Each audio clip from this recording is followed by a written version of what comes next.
mengandung unsur bos dan juga karyawan. Kemudian dalam menentukan tujuan dan tujuan yang lain adanya MBO adalah untuk mengevaluasi kinerja atau kemajuan. Jadi kalau misalkan perusahaan ingin tahu apakah memang tujuannya sudah tercapai apa belum, itu bisa pakai tolak ukurnya dari MBO. Misalkan contohnya gini, ada perusahaan mobil Astra. Nah, perusahaan mobil Astra ini ingin membuat target penjualan tahunan gitu. Nah, dalam merumuskan target penjualan tahunannya, itu bukan hanya bos saja yang menentukan target tahunannya, tapi bos ini juga akan melibatkan karyawannya atau bawahannya dalam merumuskan target penjualan. Jadi bosnya tanya ke karyawannya, oke, buat tahun 2016 kamu mentargetkan berapa unit mobil yang terjual dalam 1 tahun gitu. Kemudian si karyawan menjawab, oke bos, saya menargetkan 12 juta mobil terjual dalam 1 tahun, karena kayaknya dari proyeksi tahun kemarin mungkin saya bisa menjual 12 juta mobil per tahun gitu. Oke, 12 juta 1 tahun, ini dipukul rata per tahun harus menjual 1 juta unit mobil, ataukah kamu ada target spesifik tertentu gitu. Kemudian si karyawan menjawab lagi, nggak dipukul rata 1 juta mobil per tahun sih, per bulan sih, tapi lebih ke saya akan menggenjot penjualan ketika di hari raya dan menjelang tahun baru, karena biasanya orang itu banyak beli mobil ketika mau hari raya karena dibuat mudik, dan sebelum tahun baru karena rata-rata mereka kan mau liburan, biasanya mereka mau beli mobil baru. Makanya saya, karena tahun ini hari rayanya itu sekitar mulai puasa mulai Juni dan hari raya bulan Juli, maka saya menggenjot sekitar bulan Juni dan Juli penjualan itu sekitar 6 juta unit mobil terjual. Jadi 6 juta unit mobil terjual di bulan 4 dan bulan 5. Kemudian ketika mau tahun baru saya mentargetkan 3 juta unit mobil terjual. Jadi penggenjotan penjualan terjadi di bulan Juni, Juli dan juga di bulan Desember gitu. Nah, total dari penjualan Juni, Juli dan Desember adalah 9 juta.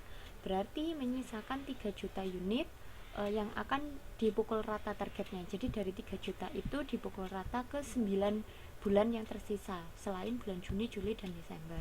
Maka per bulan harus menjual sekitar hampir 300.000 unit mobil lah kira-kira gitu. Jadi di sini yang membuat target penjualan itu bukan hanya bos, tapi bos dan juga bawahan yang berdiskusi tentang gimana enaknya target penjualan. Karena di sini yang membuat target adalah karyawan sendiri atau bawahan sendiri dengan diawasi oleh bos, maka harapannya ketika karyawan itu dilibatkan dalam pengambilan keputusan, mereka akan merasa lebih dianggap sebagai bagian terpenting dalam suatu tim. Ketika mereka dianggap suatu hal yang penting dalam tim, mereka merasa seperti diberdayakan, mereka punya semangat tersendiri. Nah, itu tujuan dari MBO. Jadi di sini adalah tingkat partisipatif antara bos dan juga bawahan. Di sini karyawan bukan hanya menerima perintah, tapi mereka juga merumuskan tujuan perusahaan. Sehingga di situ juga nanti MBO bisa jadi bahan evaluasi gitu. Apakah bulan 1 target tercapai? Apakah ketika memang hari raya 6 juta unit mobil telah terjual gitu. Jadi MBO itu merupakan suatu prosedur di mana di situ melibatkan atasan dan bawahan, dan juga sebagai alat pengevaluasian tujuan atau kemajuan perusahaan. Nah, di sini yang rata-rata banyak salah itu di bagian MBO. Jadi tolong diperhatikan definisi dari MBO dan contoh MBO yang sudah saya berikan. Nah, untuk pertemuan kemarin selain juga membahas tentang penyesuaian modul yang hampir memakan waktu 1 jam sendiri, kemudian juga membahas tentang PR1 yang sudah saya berikan kemarin, juga ada beberapa pertanyaan dari teman-teman mahasiswa yang tentang materi yang mungkin selama saya ajarkan belum dipahami gitu. Kemarin ada pertanyaan tentang jenis-jenis koperasi gitu. Jadi koperasi itu saya ulangi lagi dibagi menjadi 3. Ada koperasi unit desa yang tujuannya adalah menjual bahan-bahan yang diproduksi oleh atau dihasilkan oleh desa. Jadi misalkan KUD susu Batu, maka dia hanya menjual susu sapi yang memang dihasilkan dari desa di Batu. Kemudian ada KUD yang menjual hasil tani, maka itu adalah KUD yang menjual hasil-hasil pertanian dari desa yang memiliki KUD itu.